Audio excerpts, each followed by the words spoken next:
few moments later. Eto mga kapana, nakarating tayo sa ilalim ng dagat. Eto yung bumuot sa atin, isang kulambutan o cuttlefish.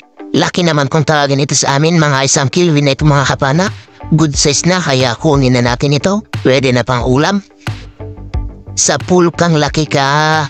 Thank you Lord, buwan naman na natin kulambutan or laki. Eto pang ulam natin mga kapana, pang calamares bukas at saka adobo. Salamat Lord.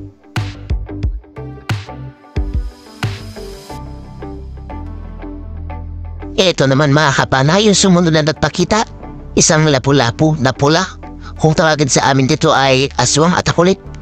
Sa pool kang lapu-lapu ka. Salamat Lord. Nakakuha tayo ng first class na pambenta. At napakasarap nito sa sweet and sour o kaya sa steam. Pwede rin naman ito kilawin mga kapana. Salamat Lord.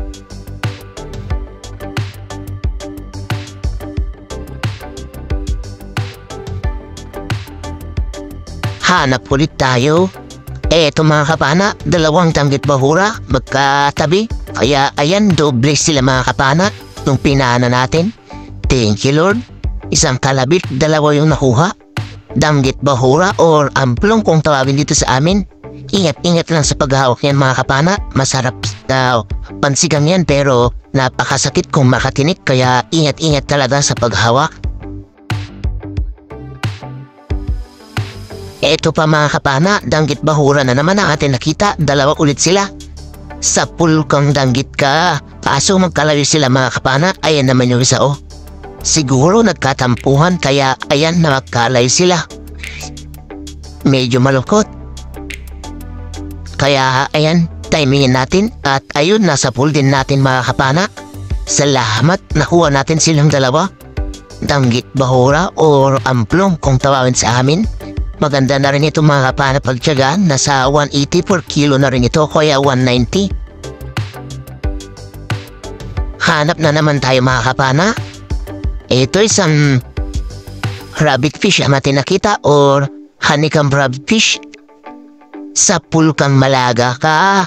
Malaga umabot kung tawagin naman dito sa amin ito mga kapana. Good size na ito. Salamat, first class ulit ito na pambebenta natin.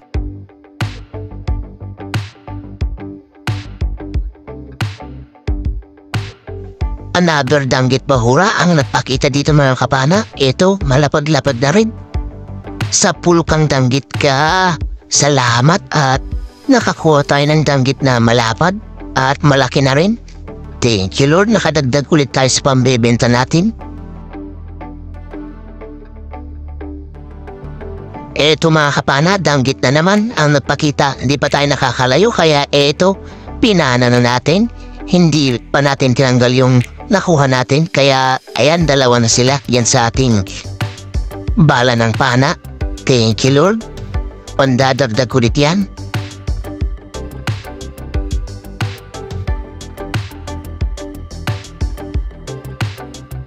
Hanap pa tayo, baka may mga danggit pa yan. Eto isang danggit niya mga kapana. Sa pool kang danggit ka. Talagang naglalabasan yung mga danggit mga kapana kapag meron ng buwan. At ayun nakawala pa yung kinana natin mga kapana. Kaya eto, hinabol natin para mapana ulit. Ayun, buti na lang atin di siya gaano lumayo mga kapana. Kala ko tatakasan pa tayo. Eto mga kapana, kawan ng danggit. Ayun, nagkahiwa-hiwalay lang. Kaya eto, pinana natin yung isa. At kumaripas naman yung katabi. Kaya eto, naulit tayo nagkasadyan para mapana itong isa na nagpaiwan. Yung iba kasi kumaripas na mga kapana. Ayun sa pool mga kapana, yung isa pa. Kaya eto, nakadalawa na naman tayo. Ayos na ito pagtiyagaan mga kapana. Kahit madalang yung panain na ibang isda, lumalabas naman ito mga kapana kapag meron buwan. Kaya okay na ito na pagtiyagaan. 180 to 190 na rin kasi yung kilo nito. Hanap ulit tayo. Ano kayang isda ulit ang magpapakita? Ito isang surahan or segundang klaseng surahan mga kapana. Kiyat abading kung tawagin naman dito sa amin. Sa pool kang bading ka. Salamat, nakuha tayo ng pang-iho mga kapana. Pero pambenta muna yung mga kapana. Madalang kasi yung panay ngayon dito sa spot na napuntahan natin. Mga danggit lang yung medyo marami kaso maiklap naman. Kaya ito, pagtiyagaan na natin ang mga ganitong isda. Another danggit na naman ang nagpakita dito mga kapana. Dalawa ulit sila. Ito unahin natin. Sa pulkang danggit ka. Ayun naman yung isa mga kapana. Andyan sa babahan natin. Kaya ito nag-reload tayo para mapaana ulit. Sa pulka ulit. Dalawa na naman ang ating nakuha mga kapana na pandagdag sa pambenta. Danggit bahura or amplong.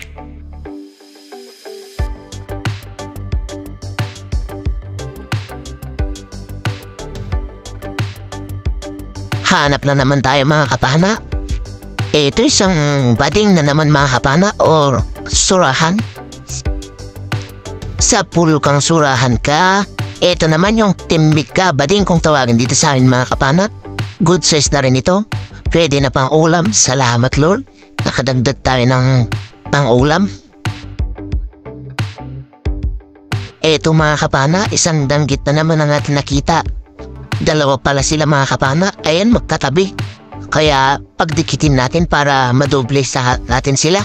Pero ito, hindi sila magkadikit mga kapana. Ayaw nila kaya ito unahin na natin yung sa ayon sa pool. Agad na kumaripas yung isa mga kapana. Buti na lang at hindi gaano lumayo. Ito siya mga kapana. Sa pool ka na naman. Dalawang danggit ulit ang ating napana mga kapana. Salamat Lord, nakadagdag ulit tayo ng pambenta.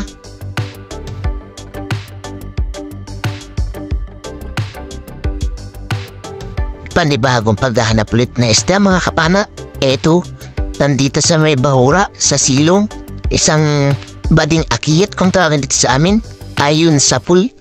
Salamat, nakadagdag tayo sa pambebenta natin na sinudang klaseng surahan mga kapana. Malaki na rin yan mga kapana, good size na. Thank you Lord, pandadagdag ulit natin yan.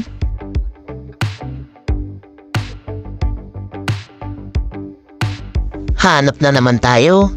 Ito isang slick unicorn fish mga kapana. Good size na. Sa pulkang unicorn fish ka. Ito naman yung bading agrin kung tawagin dito sa amin mga kapana. Simundang klaseng surahan para dito. Salamat. Masarap din ito na pang ihaw mga kapana. Kaya sa sinugba.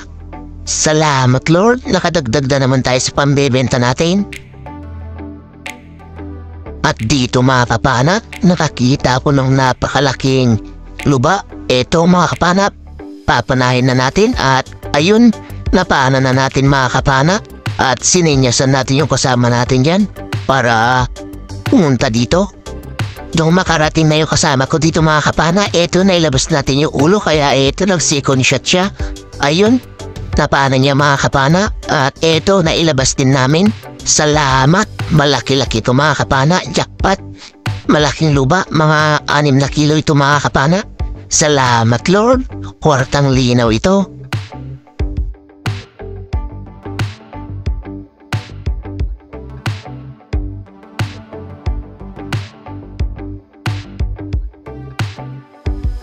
Hanap ulit tayo mga kapana. Ito isang unicorn fish ulit yung nakita natin. Segundang klaseng surahan ayon sa pool mga kapana. Ito na rin yung huli na pana natin at umahon na tayo. At uuwi na. Oras na natin mga kapana ay 2:00 na ng madaling araw. A few moments later. Isang mapagpalang umaga po mga kapana. Andito na tayo sa spot. Oras na natin ay 4:00 na po ng madaling araw. Ayan po yung mga nakuha natin. Kukunti lang mga kapana at buti na lang meron tayong nakuhang malaking luba. Ayan o. 6.8 mga kapana yung kilo niya. Salamat. At ito yung ibang first class natin pa. Nakikilo. Ang lapo-lapo natin na ula. Ayan sakto 1 kilo. Ayan naman mga kapana yung iba pa na huli natin. Ayan mga kapana, ikikilo na yung sari natin. At yung huling salang sa sari-sari natin, 1 3/4. Yung unang salang natin mga kapana, pasensya, hindi natin nakuha ng video sa kilo. Yung unang salang ay 4.5 mga kapana. At ito naman yung mga surahan na segunda klase natin mga kapana. Ayan, ikikilo na.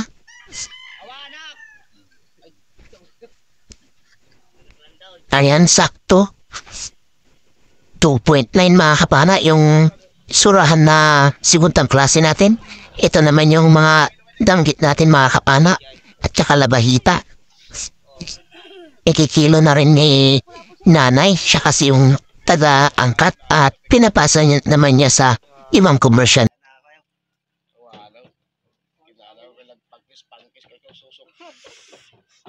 Ito naman yung kilo ng danggit natin mga kapana. Ayan, 2.6. Magandang klaseng biyaya na rin yan mga kapana.